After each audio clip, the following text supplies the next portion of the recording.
गढ़वा जिला के अमर शहीद नीलांबर पीताम्बर के शहादत दिवस के मौके पर ग्राम संगरिया में देवी धाम के परिसर में प्रतिमा का अनावरण हुआ है। और सबसे पहले हम इन दोनों शहीद भाइयों को कोटि कोटि नमन करते हैं, प्रणाम करते हैं। साथ ही साथ चूंकि यह कार्यक्रम दिन के 11 बजे से चल रहा है, बहुत सारे अतिथियों ने अपने बात को रखा है, लेकिन अभी कुछ देर पहले से कुछ साथियों ने अपनी बात को रखा और उन लोगों ने ऐसी आवश्यकता महसूस की कि हम लोग आज जिन पुण्यतिथि मना रहे हैं उनके बारे में थोड़ा सा विमर्श होना चाहिए, थोड़ी गहनता से चर्चा होनी चाहिए। और इस संदर्भ में हमारे साथियों ने महसूस किया है कि हमें भी दो शब्द बोलना चाहिए। तो ज्यादा समय चूंकि हमारे कलाकार साथी हैं, हालांकि इनको भी हमने कहा रखा है, विजय सिंह जी है, आनंद सिंह से तो बात हमारी नहीं हुई है, लेकिन इनको भी हमने यही कहा है कि भाई बेसिकली यह नीलांबर पीताम्बर का पुण्यतिथि है, तो ज्यादा से ज्यादा उनके जीवन और संघर्षों पर ही आपको अपनी बात रखनी है गीत और संगीत के माध्यम से। और उनके साथ साथ जो भी इस टाइप के गुरु और महापुरुष हैं, जिन लोगों ने डाउन प्रोडक्ट क्लास के लोगों के लिए संघर्ष किया है, उनके जीवन और संघर्षों को आप गीत के माध्यम से रखेंगे, ज्यादा लोग समझ पाएंगे। इसी कड़ी में हम आपको यह बताना चाहते हैं, दिन में भी कुछ बातें हमने आपसे की थी कि जिस समाज के लोगों को पूर्वजों के इतिहास की जानकारी नहीं होती, वह समाज गुलाम होता है। जिस समाज के लोगों को उनके पूर्वजों का इतिहास की जानकारी नहीं होती, वह समाज गुलाम होता है। और आज हम ऐसे लोगों का मना रहे हैं पुण्यतिथि जो खरवार जाति में पैदा लिए थे। खरवार जाति जो ट्राइबल जाति है, अनुसूचित जनजाति है। और इस संदर्भ में आपको मैं बताऊं कि हमारे यहाँ 3 तरह का ट्राइबल है, पहले भी हम लोग बोलते रहे हैं। 3 तरह के आदिवासी हैं। आदिवासियों में 3 कैटेगरी है, आप लोग भी इसको गौर करेंगे। एक है बॉर्डर ट्राइबल, दूसरा है मिडल ट्राइबल और तीसरा है नेचुरल ट्राइबल। हिंदी में इसको आप समझ सकते हैं एबडियो।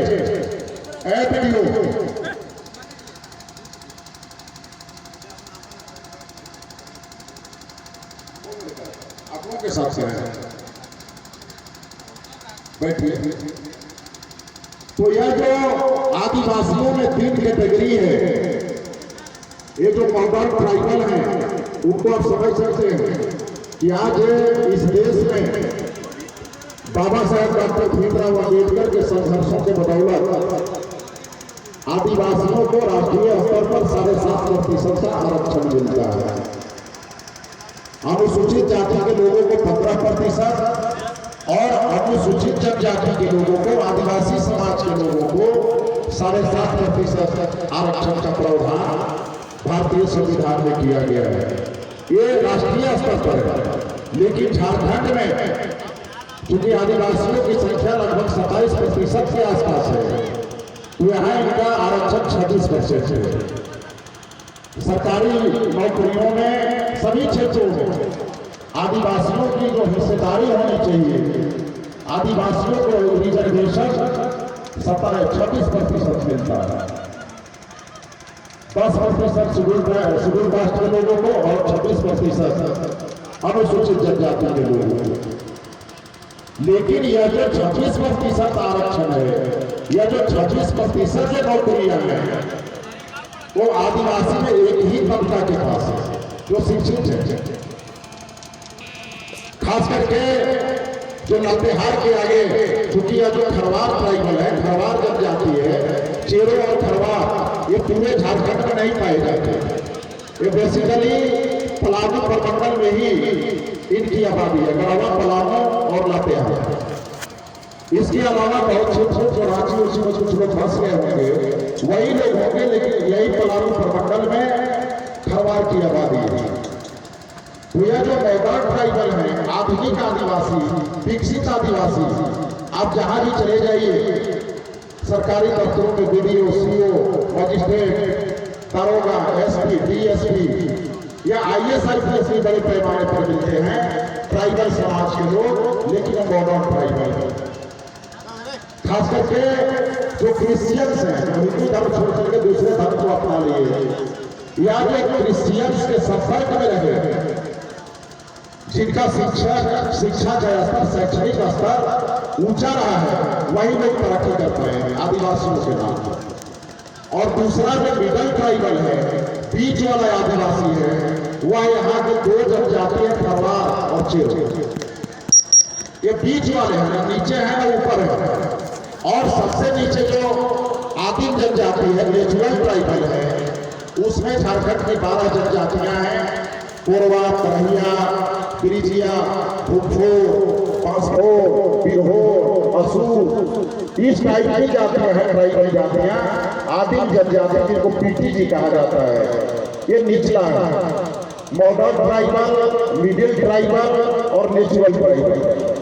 तो ऊपर वाले डेवलप हैं और नीचे वाले को भी सरकार बहुत ज्यादा सुविधा देती है। आज भी उनको निःशुल्क राशन मिलता है।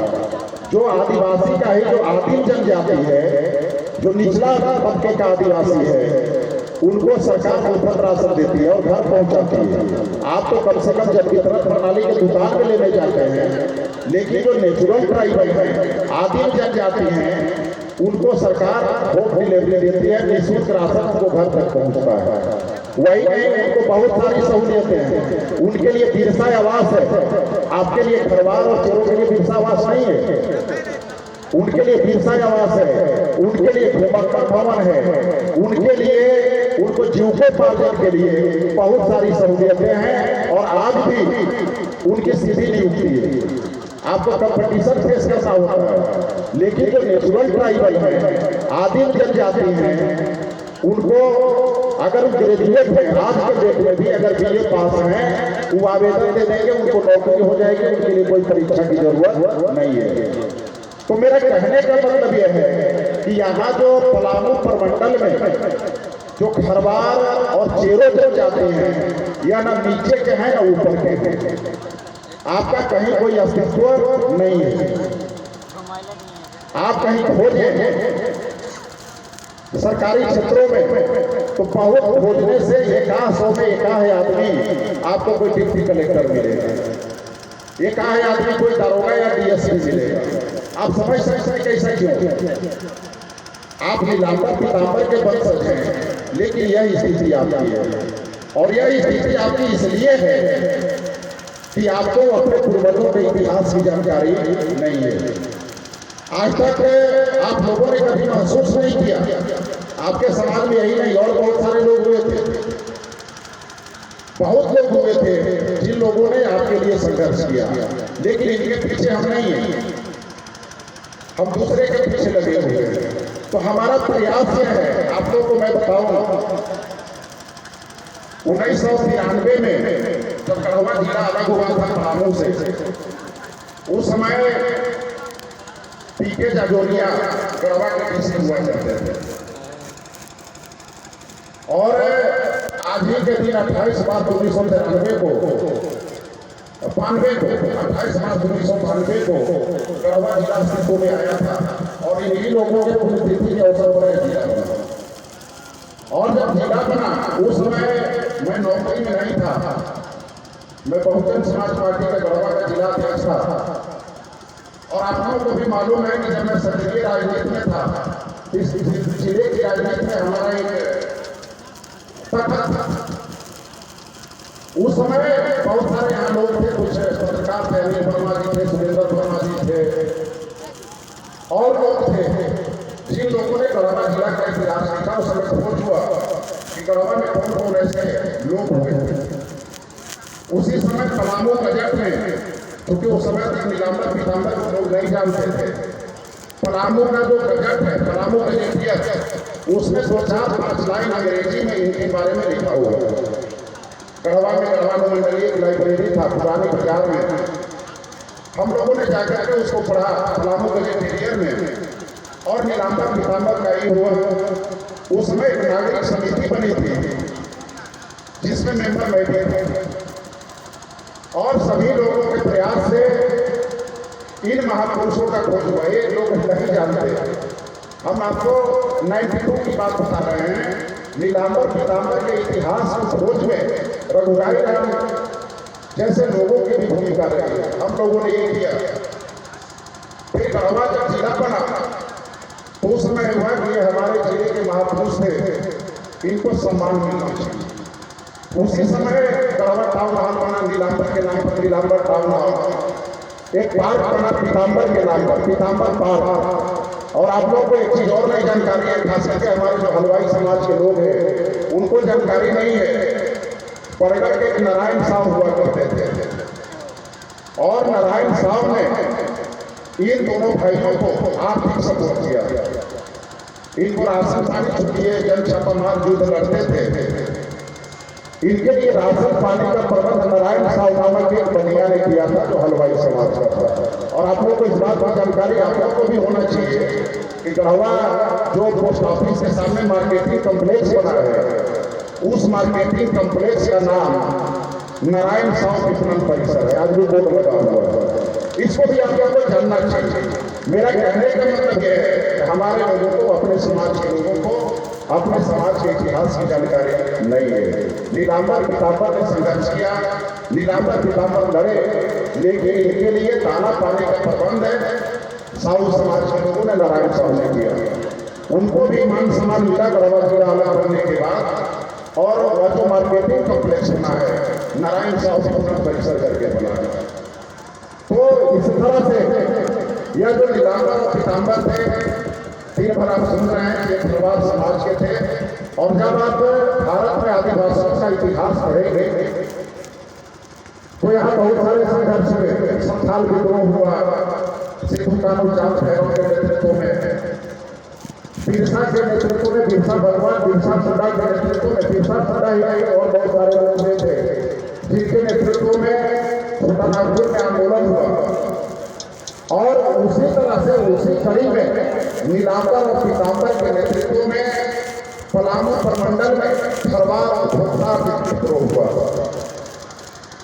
आप भारतीय इतिहास को पढ़ेंगे, खास करके ट्राइबल हिस्ट्री आप पढ़ेंगे, आदिवासियों का इतिहास पढ़ेंगे, तो पलामू प्रमंडल में खरवार और भोक्ता विद्रोह हुआ, जिसमें खरवार और चेरो जनजाति के लोग थे, जिनका नेतृत्व नीलांबर और पीताम्बर ने किया।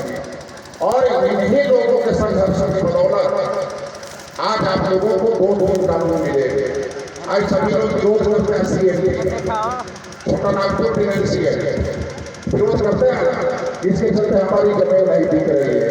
लेकिन मैं आपको बताऊं कि अगर इन आदिवासी नेताओं ने बिरसा मुंडा, सिद्धू कानू चांद भैरव, नीलांबर पीताम्बर, तिरका मांझी और बहुत सारे लोग थे जिन लोगों ने लड़ाई लड़ी, अगर इन लोगों ने लड़ाई लड़ी नहीं होती तो आज जो आदिवासियों के साथ साथ जो समाज के निचले हिस्से के लोग हैं, शेड्यूल कास्ट के लोग हैं, बैकवर्ड क्लास के लोग हैं, उनके पास अगर आज थोड़ी थोड़ी जमीन अगर बची है तो इन्हीं लोगों के संघर्ष का चाहिए।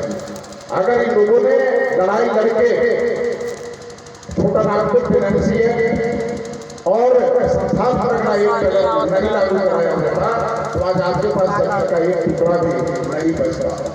आज अगर आदिवासियों के पास, मूलवासियों के पास जो थोड़ी थोड़ी जमीन बची है, इन्हीं लोगों का देंगे। अगर CMP नहीं होता तो आदिवासी जमीन विहीन होता।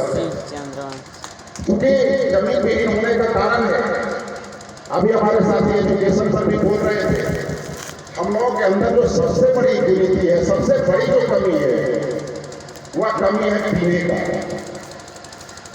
सूर्य और हमको आपको सोचने समझने की क्षमता क्षीण हो जाती है।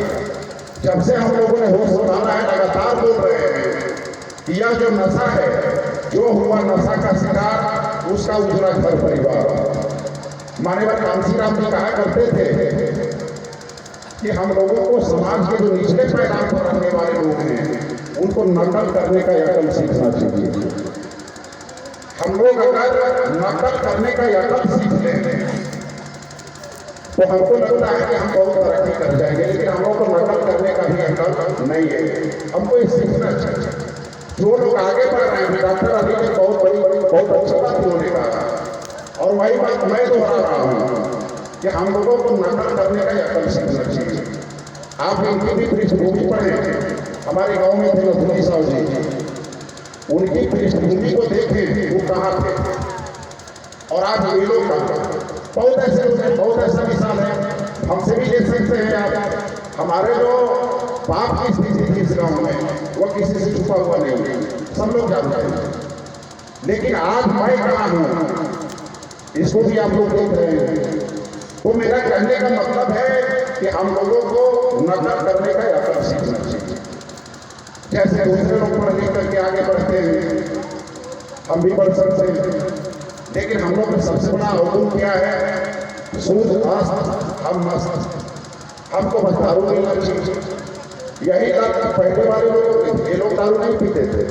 अगर ये लोग भी दारू पीते, बहुत लोग कहते हैं कि आदिवासी कल्चर में है दारू, ऐसा कहीं कुछ नहीं है। आप बिरसा मुंडा को ले लीजिए। बिरसा मुंडा का जन्म क्या कब हुआ? 1875 में, और 1920 में उनकी मृत्यु हो गई, मात्र 25 साल। अभी हम लोग क्या करते हैं, 25 साल का जब बेटा होता है हम लोग बोलते हैं कि जवान हुआ, लेकिन बिरसा मुंडा का कुल जीवन, कुल लाइफ मात्र 25 साल का था। 1875 में बिरसा का जन्म हुआ और 1920 में हजारीबाग जेल में उनकी मृत्यु हो गई। अब आप बताइए कि मात्र 25 साल का लड़का इतना संघर्ष किया कि आज उसको आदिवासी भगवान का दर्जा है। बिरसा भगवान बोलते नहीं बोलते, बिरसा मुंडा को भगवान का दर्जा है मात्र 25 साल की उम्र में। बिरसा मुंडा दारू नहीं पीते थे, शराब नहीं पीते थे, सिद्धू कानू शराब नहीं पीते थे, तिलका माझी शराब नहीं पीते थे, नीलांबर शराब नहीं पीते थे। तो फिर ये कहाँ से आते हैं कि आदिवासी कल्चर में है, आदिवासी जब पिएगा नहीं तो जिएगा नहीं। मेरा कहना है कि आप लोग इस टेंडेंसी को बदले। सबसे पहला काम आपको यह करना चाहिए कि जो हमको पीने का लत है, पीने का लत हमको छोड़ना चाहिए। जिस दिन आप छोड़ देंगे उस दिन आप तरक्की का एक स्टेज, एक सीढ़ी आप चढ़ जाएंगे। तो आज नीलांबर पीतांबर के जयंती के मौके पर सभी लोगों को, यह मैं नहीं कह रहा हूँ केवल आदिवासियों को कोट में इसलिए कर रहा हूँ, खरवाल समाज के लोगों को कोट में इसलिए कर रहा हूँ, ये आपके समाज के थे। आज सनबरिया में नीलांबर पीतांबर के मूर्ति लगाने के पीछे जो मेरा मकसद है, मकसद यही है कि आप अपने इतिहास को जानिए, अपने पूर्वजों को जानिए, इनके संघर्षों को जानिए, इनके इतिहास को जानिए और इनके संघर्षों से प्रेरणा लीजिए। ये लोग आज ही के दिन 28 मार्च 1959 को लेफ्टिनेंट में इनको फांसी की सजा दी गई। ये लगातार 3 वर्षों तक लड़ाई लड़ते रहे, जंग छापामार युद्ध। हमारे यहाँ नक्सली संगठन के साथी थे, इन लोगों ने गुरिल्ला युद्ध, आप लोग भी बहुत से नहीं रहे होंगे, गुरिल्ला और जंग छापामार युद्ध की बात इन्होंने कहा था दीवारों में भी। तो नीलांबर और पीतांबर भी जंग छापामार युद्ध गुरिल्ला पद्धति से करते थे, क्योंकि इनके पास कोई बढ़िया हथियार नहीं था। इनके पास जो हथियार बहुत पार्टी था, इनके पास हथियार गुलेल था। अब आप बताइए कि यहाँ के हुकूमत के पास राइफल था, बंदूकें थी, लेकिन इन लोगों ने टांगी और गुलेल के बल पर, धनुष के बल पर इन्होंने अंग्रेजों के साथ साथ यहाँ के जमींदारों को पस्त करने का काम किया। तो ये आमने सामने की लड़ाई नहीं लड़ सकते थे, ये गुरिल्ला लड़ते थे। यहाँ दिखाई दिए, यहाँ हमला किए, फिर छूट गए, फिर यही लोग वहाँ जाकर किए। तो इस तरह का जो संघर्ष है इसके प्रणेता ये लोग हैं। तो हमको इनके जीवन से सीख लेना चाहिए। बहुत सारी बातें होंगी, इनको भी बोलना है, और हम कुल मिलाकर यह कहेंगे कि हम लोगों के अंदर अगर हम चाहते हैं इन लोगों की मूर्ति लगाने के पीछे हमारा मकसद यहाँ यह है कि आप इनके जीवन और संघर्षों से प्रेरणा लीजिए, आप सीखिए और आपको यह गर्व होना चाहिए कि आपके समाज के ऐसे महापुरुष थे जिनको आज पूरे लोग याद कर रहे हैं। आज दिन में ही कोच आ जाए थे दिन में, और वैसे लोग ब्राह्मण थे, ये लोग याद कर रहे हैं जो भी। लाइन कट गया, लाइन कट गया है।